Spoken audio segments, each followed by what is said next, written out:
Sunrise career academy की online classes में मैं लेकर आया हूँ कॉन्स्टिट्यूशन का पार्ट 4। और इसमें हम देखेंगे, इससे पहले जो हमने कॉन्स्टिट्यूशन का पार्ट 1, पार्ट 2 और पार्ट 3 कर रखा है, उसके बाद इस सिलेबस को आगे बढ़ाते हुए आज देखते हैं कॉन्स्टिट्यूशन का पार्ट 4। तो कॉन्स्टिट्यूशन के पार्ट 4 में इससे पहले हमने देखा था 1784 का चार्टर एक्ट, 1773 का रेगुलेटिंग एक्ट और 17 इस तरीके से। और आज जो हम देखेंगे 1793 का चार्टर एक्ट, 1793 का चार्टर एक्ट। अब इससे पहले जो रूल बने थे आपने देखा होगा, इससे पहले के रूल आपने देख लिए होंगे अभी। जैसे 1784 का देखा आपने, 1773 का देखा, उसमें कितने सारे रूल्स, कितने सारे नियम उन्होंने बनाए गए थे। उन्होंने बनाया था गवर्नर जनरल का पद बनाया गया था। एक्ट ऑफ सेटलमेंट कहा गया 1784 को, पिट्स इंडिया एक्ट को एक्ट ऑफ सेटलमेंट कहा गया। तो इसी तरीके से अब ये जो नया एक्ट है 1793 का चार्टर एक्ट, इसमें क्या क्या मुख्य घटनाएं हुई, चलिए इसको देख लेते हैं। सबसे पहला पॉइंट, ये जो वीडियो है, ये इस वीडियो में सारे एग्ज़ाम्स जैसे यूपीएससी का हो गया, यूपी पीसीएस हो गया, एसएससी, यूपी ट्रिपल एससी, छोटी से छोटी और बड़ी से बड़ी बातें इस वीडियो में सारी कवर की गई हैं। जितने भी इंपॉर्टेंट पॉइंट बन सकते हैं मैंने इसमें बनाए हैं, और इसी को यूपीएससी और पीसीएस को देखते हुए आपको लिंक करना है। Clear guys? चलिए पॉइंट देख लेते हैं इसके। 1793 के चार्टर एक्ट में क्या क्या इम्पोर्टेंट बातें हुई, क्या क्या नियम कानून बदले गए, इसको देख लेते हैं। तो सबसे पहले जो पॉइंट है, गवर्नर जनरल की योग्यता सुनिश्चित की गई।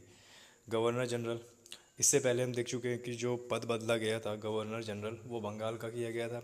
बंगाल में गवर्नर का पद बदलकर गवर्नर जनरल कर दिया गया, और जो मुंबई और मद्रास की प्रेसिडेंसी थी वह गवर्नर जनरल के अधीन कर दिया गया, जो कि बंगाल का था। तो सबसे पहला पॉइंट है, गवर्नर जनरल की योग्यता सुनिश्चित की गई।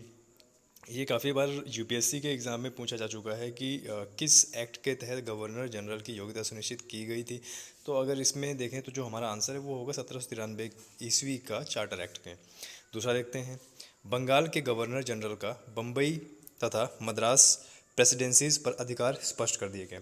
अच्छा, इससे पहले हमने देखा था कि जब गवर्नर जनरल पद बदला जाता है, गवर्नर से गवर्नर जनरल बंगाल का बनाया जाता है, तो उसके बाद जो मुंबई और मद्रास की जो प्रेसिडेंसी है, ये बंगाल की गवर्नर जनरल के अधीन कर दिया गया।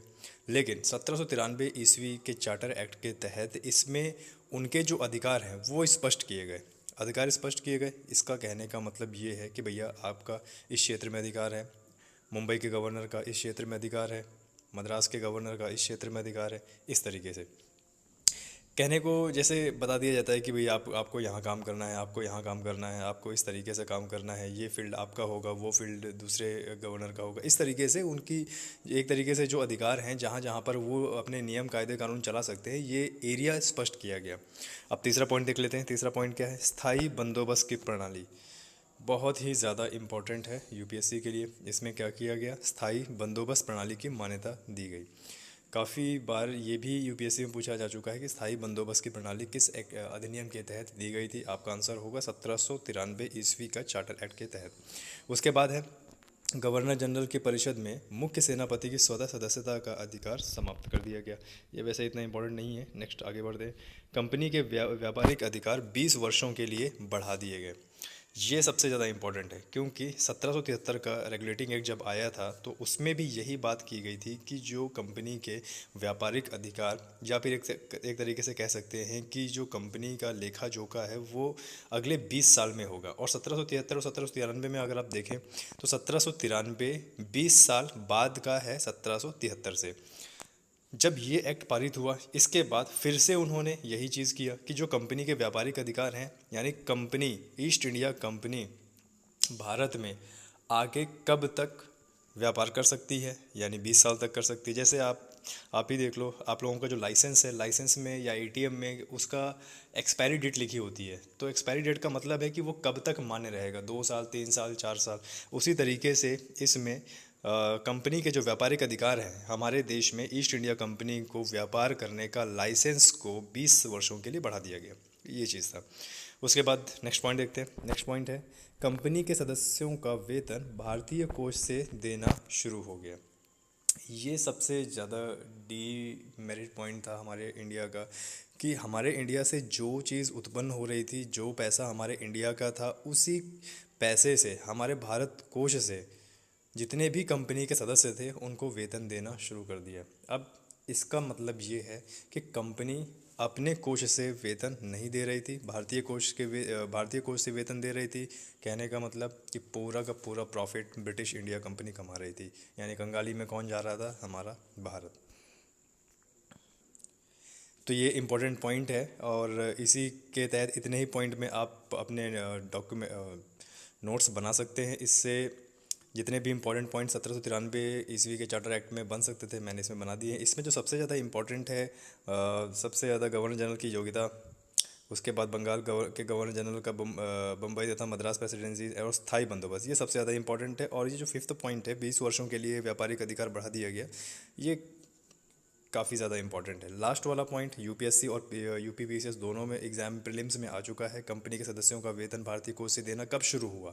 तो इसका आंसर सीधी सी बात है, 1793 ईस्वी का चार्टर एक्ट के तहत। चलिए आगे बढ़ते हैं। इसके बाद क्या आया? 1813 का चार्टर एक्ट। अच्छा, थोड़ा सा टाइमलाइन आप इसमें समझ रहे हैं। सबसे पहले आया 1773, उसके बाद आया 1784, उसके बाद आया 1793, अब आया है 1813। 20 साल बाद एक चार्टर एक्ट आया है।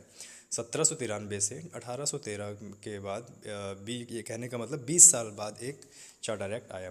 अब इस चार्टर में क्या क्या हुआ, ये बहुत ही ज़्यादा इम्पोर्टेंट है। ये यूपीएससी, यूपीपीसीएस, एसएससी और बाकी सी लेवल के एग्ज़ाम में डायरेक्टली पूछा जा चुका है कि किस चार्टर अधिनियम के तहत ये घटनाएं भारत में हुई। तो चलिए इसको देख लेते हैं।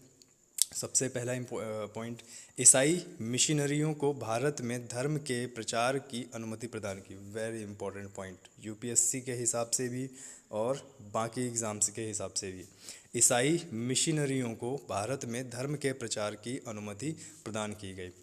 धर्म के प्रचार की अनुमति, इनका जो धर्म था वो क्रिश्चियनिटी था, क्रिश्चियन थे ये लोग, ईसाई थे ये लोग, और इनके जितने भी पादरी, साधु, ईसाई धर्म के, इन सबको एक तरीके से परमिशन दे दिया गया कि जाओ भारत में ईसाई धर्म का प्रचार करो, अपने धर्म के बारे में बताओ, हमारा धर्म कैसा है कैसा नहीं है, और ज़्यादा से ज़्यादा लोगों को इसमें जोड़ने का प्रयास करो। ये चीज़ है, बहुत ही ज़्यादा इम्पोर्टेंट पॉइंट है, ये तो आप रट ही लीजिएगा, काफ़ी बार एग्ज़ाम में पूछा जा चुका है। उसके बाद लिखा हुआ है EIC। EIC इंग्लिश में इंग्लिश शब्द है EIC, east India company. East India company बहुत ही ज़्यादा इंपॉर्टेंट, यूपीपीसीएस और यूपीएससी दोनों में आ चुका है। क्या लिखा है कि ईस्ट इंडिया कंपनी EIC यानी कि व्यापारिक एकाधिकार की आंशिक समाप्ति की गई तथा भारत का व्यापार समस्त व्यापारियों के लिए खोल दिया गया। बहुत ही ज़्यादा इंपॉर्टेंट पॉइंट है। इस पॉइंट का कहने का मतलब ये है कि जब हमारे देश में ब्रिटिश भारत आया था, उस समय में ब्रिटिश के लोग जब हमारे भारत में आए थे, तो इनके साथ एक कंपनी आई थी, ईस्ट इंडिया कंपनी। वही इतने दिन तक हमारे देश में व्यापार कर रही थी और किसी भी ब्रिटेन की कंपनी को अधिकार नहीं दिया गया था भारत में व्यापार करने का। लेकिन 1813 का चार्टर एक्ट के तहत ईस्ट इंडिया कंपनी के व्यापारिक एक अधिकार को कम कर दिया गया। एक अधिकार का मतलब कि 1773 या उससे भी पहले से 1813 तक जो कंपनी का व्यापार था वो सिर्फ ईस्ट इंडिया कंपनी को ही करने को बोला गया था कि भैया तुम ही सिर्फ व्यापार करो, इसके बाद कोई व्यापार और तुम्हारे अलावा कोई और व्यापार नहीं करेगा। लेकिन 1813 के चार्टर एक्ट के तहत बाकी ब्रिटेन कंपनियों के लिए भी भारत के दरवाजे खोल दिए गए। कहने का मतलब कि ईस्ट इंडिया कंपनी के सिवाय और दूसरी कंपनियों को भी निमंत्रण भेजा गया कि आओ भारत में व्यापार करो। तो ये हमारे लिए बहुत ज़्यादा इंपॉर्टेंट पॉइंट हो जाता है कि ईस्ट इंडिया कंपनी का व्यापारिक अधिकार कब समाप्त किया गया। इसका आंसर होगा 1813 के चार्टर एक्ट के तहत। और ये क्वेश्चन इसमें इस तरीके से भी बन सकता है कि बाकी समस्त व्यापारियों के लिए भारत के दरवाजे कब खोले गए, तो इसमें भी आपका आंसर होगा 1813। और अगर अधिनियम पूछ ले तो 1813 का चार्टर एक्ट। उसके बाद तीसरा है चाय तथा चीन। ये चीन लिखा हुआ है, इस वैसे यहाँ पे चीनी होना चाहिए। चाय तथा चीनी पर कंपनी का एकाधिकार बना रहा। अब इसका मतलब ये है कि चाय और चीनी पर कंपनी का एकाधिकार बना रहा। मतलब एकाधिकार कि बाकी की सब कंपनियों के लिए तो भारत के दरवाजे खोल दिए, लेकिन चाय और चीनी का जो व्यापार है वो सिर्फ ईस्ट इंडिया कंपनी ही करेगी, उसके सिवा और कोई दूसरी कंपनी नहीं करेगी। नेक्स्ट पॉइंट आगे बढ़ते हैं। भारत में व्यापारिक वर्ग का जन्म हुआ, मोस्ट इम्पॉर्टेंट पॉइंट। भारत में व्यापारिक वर्ग का जन्म हुआ। व्यापारिक वर्गों का जन्म कैसे हुआ? देखिए, 1813 से पहले तो सिर्फ ईस्ट इंडिया कंपनी का ही एक अधिकार था कि भैया भारत में जो भी व्यापार करेगा, जो भी पैसा कमाएगा, वो सिर्फ ईस्ट इंडिया कंपनी कमाएगी। लेकिन 1813 के बाद क्या हुआ कि बाकी व्यापारियों के लिए भी रास्ते खोल दिए गए। अब भारत में तरह तरह व्यापारियों का आगमन हुआ। अब तरह तरह के व्यापारी आएंगे तो सीधी सी बात है, तरह तरह का बिजनेस भी करेंगे, पैसे कमाएंगे। तो इसी तरीके से हमारे देश में 1813 के बाद तरह तरह का बिज़नेस आए, तरह तरह के बिजनेसमैन आए, उन्होंने बिज़नेस किया भारत में, और एक व्यापारिक वर्ग का जन्म हुआ। उसके बाद अगला बहुत ही ज़्यादा इम्पोर्टेंट पॉइंट है, भारतीयों की शिक्षा पर रुपए 1 लाख वार्षिक खर्च करने का प्रावधान किया गया। अब हमारे भारत में अगर व्यापारिक वर्ग का जन्म होगा, बड़ी बड़ी कंपनियां आएंगी, अलग अलग तरह की कंपनियां आएंगी, तो उसमें सीधी सी बात है काम कौन करेगा? बड़े बड़े अधिकारी तो ब्रिटिश के रहेंगे, लेकिन जो लेबर वर्ग होगा, मजदूर वर्ग होगा, वो हमारे भारत के रहेंगे। अब भारत को अगर काम करना है, मशीनों में काम करना है, कंपनी में काम करना है, तो भारतीयों को यानी भारत के लोगों को शिक्षा देनी भी ज़रूरी है। क्यों? क्योंकि अगर शिक्षा नहीं देंगे तो हो सकता है मशीन ख़राब कर दें वो लोग, और इतनी महंगी महंगी मशीनें, जितना वो कमाएंगे नहीं उससे ज़्यादा तो कमाएंगे। इसीलिए उन्होंने भारतीयों की शिक्षा पर 1 लाख रुपए वार्षिक खर्च करने का प्रावधान किया। बहुत ही ज़्यादा इंपॉर्टेंट है, कई कई सारे एग्जाम में पूछा जा चुका है, इसको नोट डाउन कर सकते हैं आप। उसके बाद नियंत्रण बोर्ड के अधिकार का विस्तार किया गया। हमने देखा कि 1773 एक्ट में काफ़ी ज़्यादा ग्रुप्स बन गए थे। 1784 में आपने देखा कि board of control, court of directors and नियंत्रण बोर्ड की स्थापना हो गई थी। अब 1813 में क्या हुआ? 1813 के चार्टर अधिनियम के तहत जो नियंत्रण बोर्ड था उसको, उसकी शक्तियाँ और बढ़ाई गई।